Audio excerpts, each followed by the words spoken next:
ನೀವು ನನಗೆ ಸವಾಲೆಸೆಯುತ್ತಿದ್ದೀರಾ? ಶನಿದೇವನಿಗೆ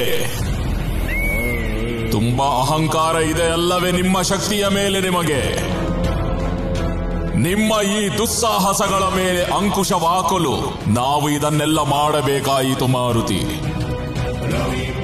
ನಿಮ್ಮ ಪರಿವಾರದ ಮೇಲೆ ಅಮಂಗಳದ ಛಾಯೆ ಮೂಡಿತ್ತು. ಇದರ ಕಾರಣದಿಂದ ನಿಮ್ಮ ತಂದೆ ಕೇಸರಿ, ನಿಮ್ಮ ಚಿಕ್ಕಪ್ಪ ಸುಗ್ರೀವ ಒಬ್ಬರ ಪ್ರಾಣವನ್ನೊಬ್ಬರು ತೆಗೆಯಲು ಸಿದ್ಧರಾಗಿದ್ದರಲ್ಲವೇ?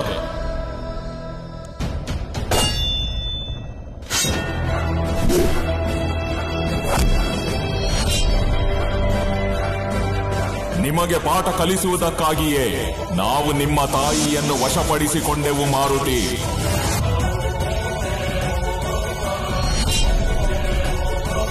ಮತ್ತು ಆ ಘಾತಕ ಸಂಕ್ರಮಣ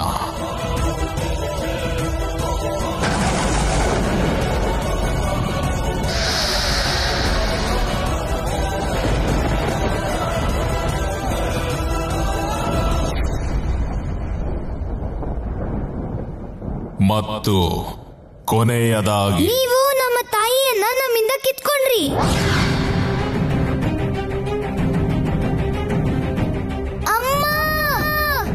ನಾವು ಇದನ್ನೆಲ್ಲ ಮಾಡಿದ್ದು ಒಂದೇ ಕಾರಣಕ್ಕೆ, ಏಕೆಂದರೆ ನೀನು ಮಾರುತಿ, ನೀನು ನಿನ್ನ ನಿಯಂತ್ರಣದಲ್ಲಿರಬೇಕೆಂದು. ನೀವು ನಮ್ಮ ವಿಷಯದಲ್ಲಿ ಮಾತ್ರ ಅಲ್ಲ, ನಮ್ಮ ಮಾತೆಯ ವಿಷಯದಲ್ಲೂ ಕೂಡ ಅಪರಾಧಿ. ಇದಕ್ಕೆ ಸರಿಯಾದ ಶಿಕ್ಷೆಯನ್ನ ನಾವು ನಿಮಗೆ ಕೊಡ್ತೀವಿ.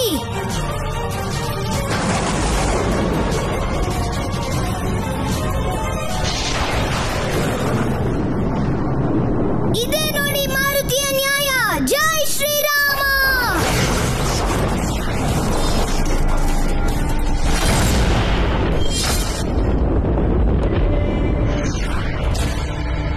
ಇದು ನಿನ್ನ ಜೀವನದ ಅಂತಿಮ ಯುದ್ಧ ಮಾರುತಿ. ನಿನ್ನ ಎಲ್ಲಾ ಶಕ್ತಿಗಳನ್ನು ಉಪಯೋಗಿಸು. ಈ ಭೀಷಣ ಯುದ್ಧದ ಅಂತ್ಯವೇನು ಸ್ವಾಮಿ? ಇದರ ಆರಂಭ ಮತ್ತು ಅಂತ್ಯ ಎರಡೂ ಪೂರ್ವ ನಿರ್ಧರಿತವಾಗಿದೆ ದೇವಿ. ಪೂರ್ವ ನಿರ್ಧರಿತವೇ? ಅಂದರೆ ಮಾರುತಿ ಮತ್ತು ಶನಿದೇವನ ಈ ಯುದ್ಧ ಯಾವುದೇ ಪರಿಸ್ಥಿತಿಯಲ್ಲೂ ತಡೆಯಲು ಆಗುತ್ತಿರಲಿಲ್ಲ. ನೀವೇ ಹೇಳಿ ಪ್ರಭು, ಕರ್ಮಫಲಗಳ ದಾತ ಶನಿದೇವನಿಗೆ ಇದು ಶೋಭೆ ತರುವುದೇ? ಇದೇ ಶನಿದೇವನ ಕರ್ಮದ ಫಲ ದೇವಿ. ಶನಿದೇವ ತನ್ನ ಕರ್ಮ ಫಲಗಳನ್ನು ನಿರ್ಧರಿಸುವ ಅಧಿಕಾರ ಮತ್ತು ಗೌರವವನ್ನು ಮರೆತಿದ್ದರು. ದೇವತೆಗಳಿಂದ ಮಾರುತಿಗೆ ಸಿಕ್ಕಿರುವ ಅಪಾರ ದಿವ್ಯ ಶಕ್ತಿಗಳನ್ನು ಅವರು ಶನಿ ನಿಯಮಕ್ಕೆ ವಿರುದ್ಧ ಎಂದು ಭಾವಿಸಿದರು. ಮಾರುತಿಯ ಮೇಲೆ ತನ್ನ ವಕ್ರದೃಷ್ಟಿಯನ್ನು ಬೀರಿದರು. ನಂತರ ಅವರಿಗೆ ಭಯ ಕಾಡಲು ಆರಂಭವಾಯಿತು. ಅದೇನೆಂದರೆ, ಒಬ್ಬ ವಾನರ ಬಾಲಕನಿಂದ ಸೋತರೆ ಸಮಸ್ತ ಸೃಷ್ಟಿಯಲ್ಲಿ ತನ್ನ ಪ್ರತಿಷ್ಠೆ ಕಡಿಮೆಯಾಗುವುದೆಂದು. ವಿಷಯ ನ್ಯಾಯಪರವಾಗಲಿಲ್ಲ, ಅವರ ವ್ಯಕ್ತಿಗತ ಹಠವಾಗಿ ಹೋಯಿತು. ಅರ್ಥಾತ್ ಅಹಂಕಾರ ಮತ್ತು ಪ್ರತಿಷ್ಠೆ ಶನಿದೇವನಂತ ದೇವತೆಯನ್ನೂ ಸಹ ತನ್ನ ವಶಕ್ಕೆ ತೆಗೆದುಕೊಂಡಿತು. ಅದರ ಪರಿಣಾಮವೇನಾಗುವುದೆಂದು ಮುಂದೆ ನೀವೇ ನೋಡಿ ದೇವಿ. ಏನಾಯಿತು ವಾನರ ಬಾಲಕ ನಿನ್ನ ಶಕ್ತಿಗಳಿಗೆ? ಎಲ್ಲಿ ಹೋದವು ನಿನ್ನ ಶಕ್ತಿಗಳು? ನಿನ್ನ ಮಾತೆಯ ಮೃತ್ಯುವಿನ ಶೋಕ ನಿನ್ನನ್ನು ದುರ್ಬಲಗೊಳಿಸಿದೆ. ಮಾತೆಯ ಜಾತಕದಲ್ಲಿ ಮೃತ್ಯು ಯೋಗ ಇರಲಿಲ್ಲ ಶನಿದೇವ. ಏನಾದ್ರೂ ಆಗ್ಲಿ, ನಾವು ಅವರನ್ನ ಕರ್ಕೊಂಡು ಹೋಗೇ ಹೋಗ್ತೀವಿ.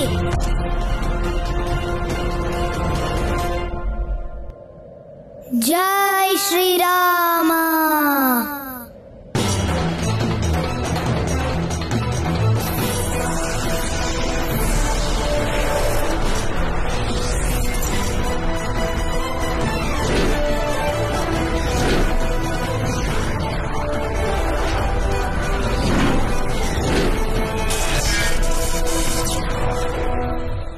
ಮಹಾರಾಜ, ಆದಷ್ಟು ಬೇಗ ನೀವು ಒಂದು ನಿರ್ಣಯವನ್ನು ತೆಗೆದುಕೊಳ್ಳಿ.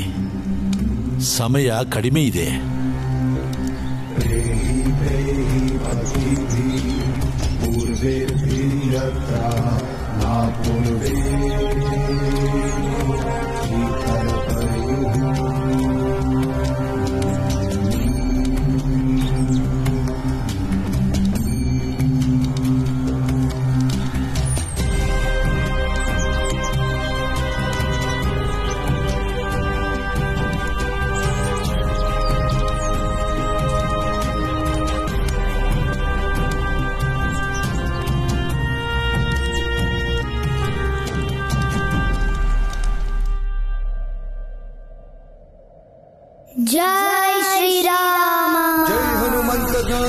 ಗುಣಧಾಮ ಜೈ ಕಪೀಶನಿ ಅವಿರತ ನಾಮ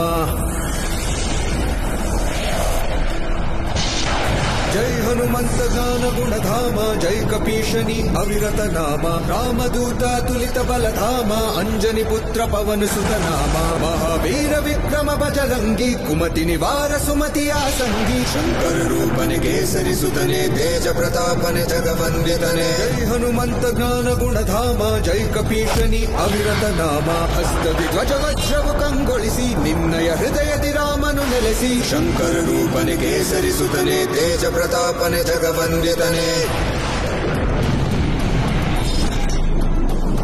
ನಾಲ್ಕು ಯುಗಗಳಲ್ಲೂ ನಿನ್ನ ಪ್ರತಾಪ ಜಗವನ್ನು ಬೆಳಗಿದ ತೋರುತ್ತ ದೀಪ ರೂಪನೆ ಕೇಸರಿಸುತ್ತನೆ ತೇಜ ಪ್ರತಾಪನೆ ಜಗವಂದಿತನೆ ಜೈ ಹನುಮಂತ ಜ್ಞಾನ ಗುಣಧಾಮ ಜೈ ಕಪೀಶನಿ ಅವಿರತ ನಾಮ ಜೈ ಹನುಮಂತ ಜ್ಞಾನ ಗುಣಧಾಮ ಜೈ ಕಪೀಶನಿ ಅವಿರತ ನಾಮ ಜೈ ಹನುಮಂತ ಜ್ಞಾನ ಗುಣಧಾಮ ಜೈ ಕಪೀಶನಿ ಅವಿರತ ನಾಮ ಜೈ ಹನುಮಂತ ಜ್ಞಾನ ಗುಣಧಾಮ ಜೈ ಕಪೀಶನಿ ಅವಿರತ ನಾಮ ಜೈ ಹನುಮಂತ ಜ್ಞಾನ ಗುಣಧಾಮ ಜೈ ಕಪೀಶನಿ ಅವಿರತ ನಾಮ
ಅಸಂಭವ, ಇದೇನಾಗುತ್ತಿದೆ? ನಾವು ಸ್ವಯಂ ನಮ್ಮನ್ನು ಏಕೆ ನಿಯಂತ್ರಿಸಿಕೊಳ್ಳಲಾಗುತ್ತಿಲ್ಲ? ನಮ್ಮನ್ನು ನಾವು ನಿಯಂತ್ರಿಸಿಕೊಳ್ಳಲಾಗುತ್ತಿಲ್ಲ.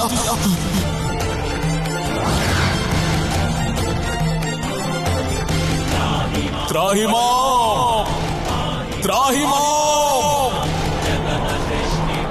ತ್ರಾಹಿ ಮಾಂ, ತ್ರಾಹಿ ಮಾಂ. ಮಾರುತಿ, ಕೃಪೆ ಮಾಡಿ ಶನಿದೇವರನ್ನು ರಕ್ಷಿಸಿ. ಕರ್ಮ ಫಲದ ದಾತನೆ ನಾಶವಾದರೆ ಈ ಸೃಷ್ಟಿಯಲ್ಲಿ ಪಾಪ ಮತ್ತು ಪುಣ್ಯಗಳ ಸಮತೋಲನೆ ಹಾಳಾಗಿ ಬಿಡುತ್ತದೆ. ಸಮಸ್ತ ಪೃಥ್ವಿವಾಸಿಗಳು ಸಂಕಷ್ಟಕ್ಕೆ ಒಳಗಾಗುತ್ತಾರೆ. ಅಂಜನಿ ಪುತ್ರ, ನಾರಾಯಣ ನಾರಾಯಣ.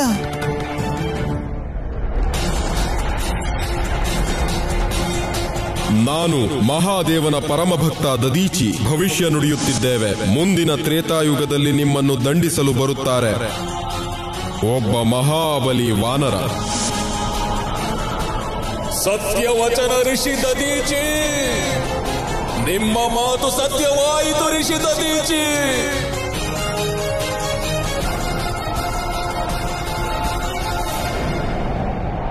ಉತ್ತಮವಾದ ನ್ಯಾಯ ನಿಮ್ಮದು ಪ್ರಭು. ನಾವು ಈ ದಂಡನೆಗೆ ಯೋಗ್ಯರು. ನಾರಾಯಣ ನಾರಾಯಣ. ಇದಕ್ಕೆ ಯೋಗ್ಯರು ನಾವು.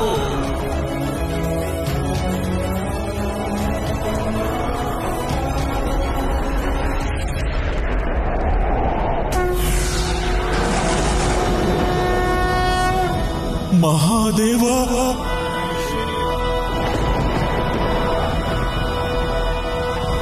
ಮಹಾದೇವ, ಮಹಾದೇವ.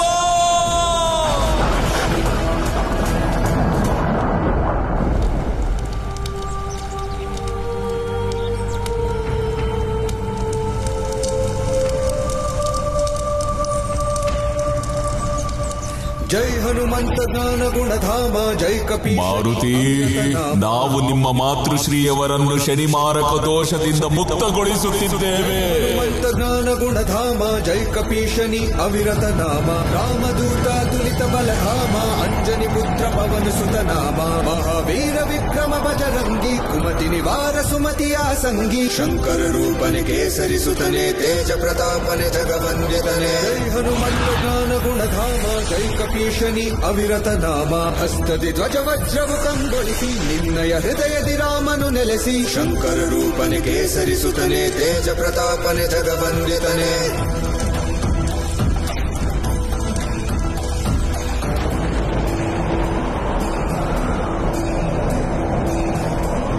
ಜನುಮ ಜನುಮಗಳ ದುಃಖವ ಕಳೆವನು ಅಂತ್ಯದಿ ರಾಮನ ಪುರವ ಸೇರುವನು ಪ್ರಾಣದೇವನು ರಾಮದೂತನು ವಾಯು ಜೀವೋತ್ತಮ ನಾಲ್ಕು ಯುಗಗಳನ್ನು ನಿನ್ನ ಪ್ರತಾಪ ಜಗವನು ಬೆಳಗಿದ ತೋರುತ ದೀಪ ಶಂಕರ ರೂಪನೆ ಕೇಸರಿ ಸುತನೆ ತೇಜ ಪ್ರತಾಪನೆ ಜಗವಂದ್ಯತನೆ ಜೈ ಹನುಮಂತ ಜ್ಞಾನ ಗುಣಧಾಮ ಜೈ ಕಪೀಶನಿ ಅವಿರತ ನಾಮ ಜೈ ಹನುಮಂತ ಜ್ಞಾನ ಗುಣಧಾಮ ಜೈ ಕಪೀಶನಿ ಅವಿರತ ನಾಮ.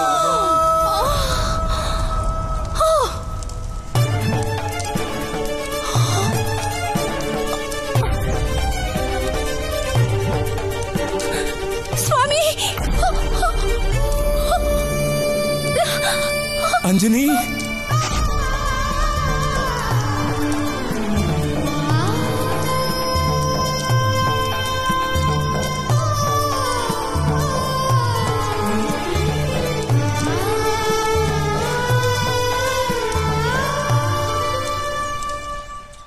ನಮಗೆ ನಮ್ಮ ಅಪರಾಧದ ಅರಿವಾಗಿದೆ ಮಾರುತಿ.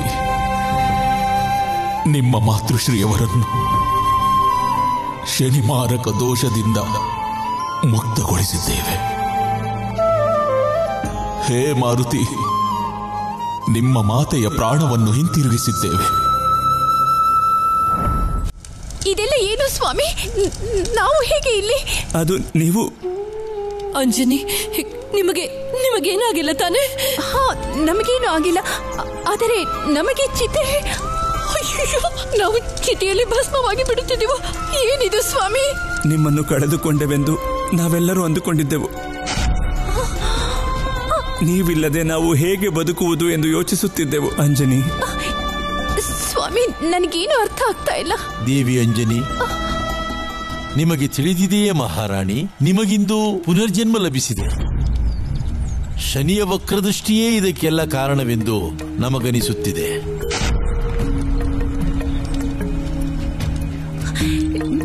ಶನಿ ವಕ್ರದೃಷ್ಟಿ? ಹೌದು ದೇವಿ.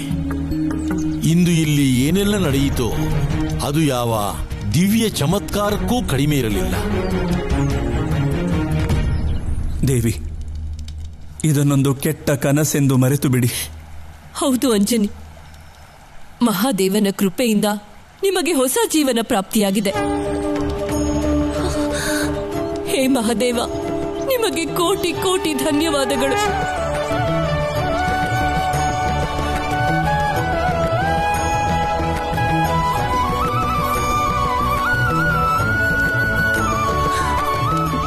ಮಾರುತಿ, ಮಾರುತಿ, ಮಾರುತಿ ಇಲ್ಲಿ ಸ್ವಾಮಿ. ಮಾರುತಿ, ನನ್ನ ಮಾತನ್ನು ಕೇಳಿ. ಮಾರುತಿ, ಮಾರುತಿ ಇಲ್ಲಿ. ಅದು ಮಾರುತಿ, ನಿಮ್ಮನ್ನು ಕಳೆದುಕೊಂಡ ನೋವಿನಲ್ಲಿ ಪುತ್ರ ಮಾರುತಿ ದುಃಖ ತಪ್ತರಾಗಿ ಅವರು ಅವರು ಅವರು ಅಂದ್ರೇನು ಸ್ವಾಮಿ? ರಾಣಿ ಮಾತೆ, ಯುವರಾಜ ಮಾರುತಿಯವರು ಅರಮನೆಯಲ್ಲಿರಲಿಲ್ಲ. ಅರಮನೆಯಲ್ಲಿ ಇಲ್ವಾ ಅಂದ್ರೆ ಏನರ್ಥ? ನೀವು ಚಿಂತಿಸಬೇಡಿ, ನಾವು ಸೈನಿಕರನ್ನು ಕಳುಹಿಸಿದ್ದೇವೆ. ಅವರು ಕರೆದುಕೊಂಡು ಬರುತ್ತಾರೆ. ಏನ್ ಹೇಳ್ತಾ ಇದ್ದೀರಾ ಸ್ವಾಮಿ? ಮಾರುತಿ, ನಾವು ಈ ರುದ್ರಭೂಮಿಯಲ್ಲಿರುವ ವಿಷಯ ಕೂಡ ಅವರಿಗೆ ತಿಳಿದಿಲ್ಲ. ಬಹುಶಃ ಅವರು ಅರಮನೆಗೆ ತೆರಳಿರಬಹುದು. ನಾವೀಗಲೇ ಅರಮನೆಗೆ ಹೋಗುವುದು ಉಚಿತವೆನಿಸುತ್ತಿದೆ. ನಾನು ಮಾರುತಿ ಹತ್ರ ಹೋಗ್ಬೇಕು. ಬನ್ನಿ.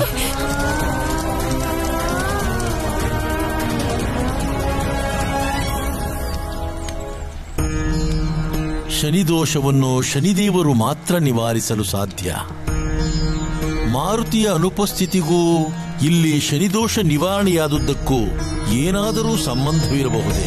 ಮಹಾಪಾಪವಾಯಿತು ನಮ್ಮಿಂದ. ನಮ್ಮ ಬಗ್ಗೆಯೇ ನಮಗೆ ನಾಚಿಕೆಯಾಗುತ್ತಿದೆ.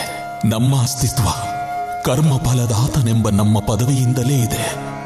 ನಾವು ಸ್ವಯಂ ನಮ್ಮನ್ನು ಆ ಪದವಿಗಿಂತಲೂ ಹೆಚ್ಚೆಂದು ಭಾವಿಸಿದ್ದೆವು. ನ್ಯಾಯದ ನೆಪದಲ್ಲಿ ನಾವು ನಮ್ಮ ಪ್ರಬಲತೆ ಹೆಚ್ಚಿಸಿಕೊಳ್ಳುವ ಪ್ರಯತ್ನದಲ್ಲಿದ್ದೆವು.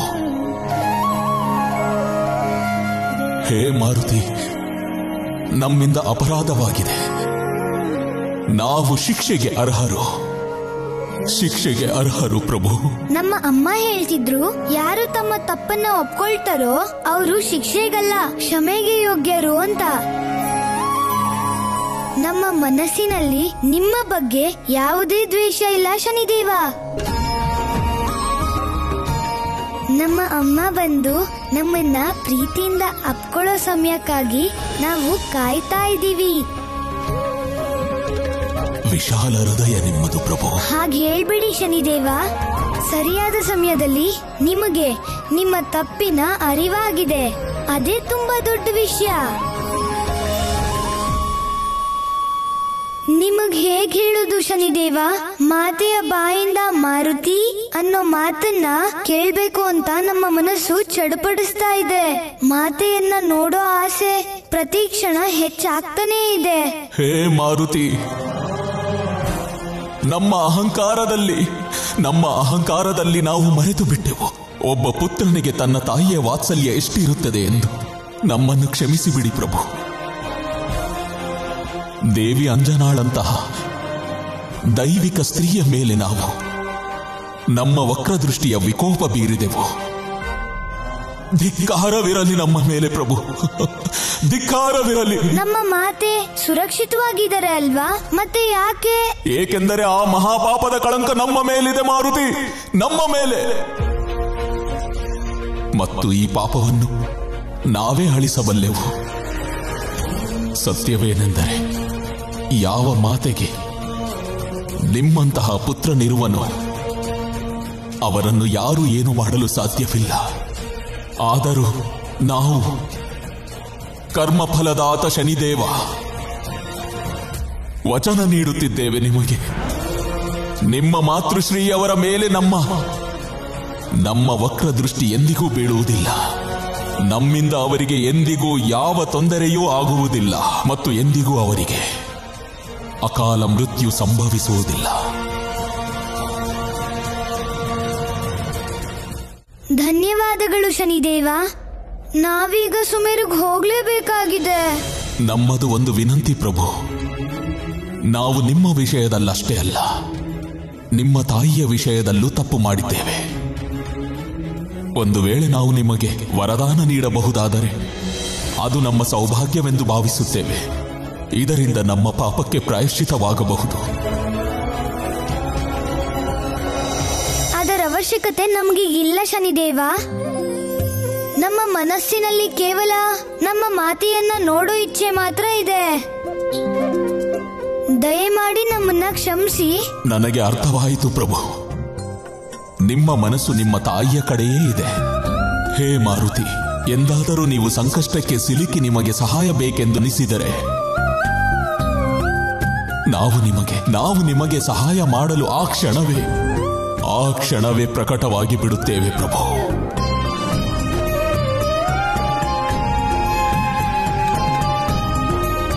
ಧನ್ಯವಾದಗಳು. ನಮ್ಗೆ ಹೊರಡೋಕ್ ಆಜ್ಞೆ ಕೊಡಿ. ಜೈ ಶ್ರೀರಾಮ.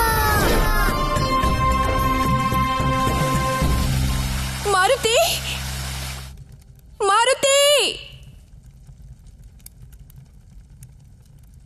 ಮಾರುತಿ. ಅಮ್ಮ,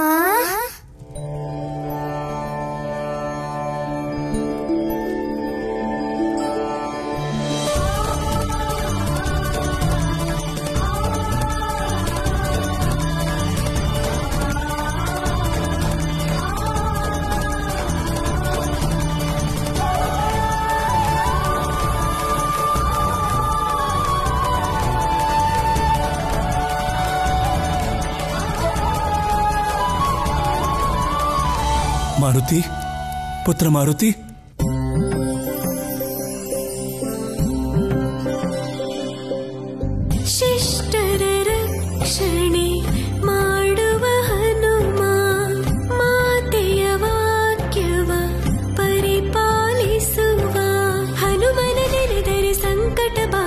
ಶತನಮನ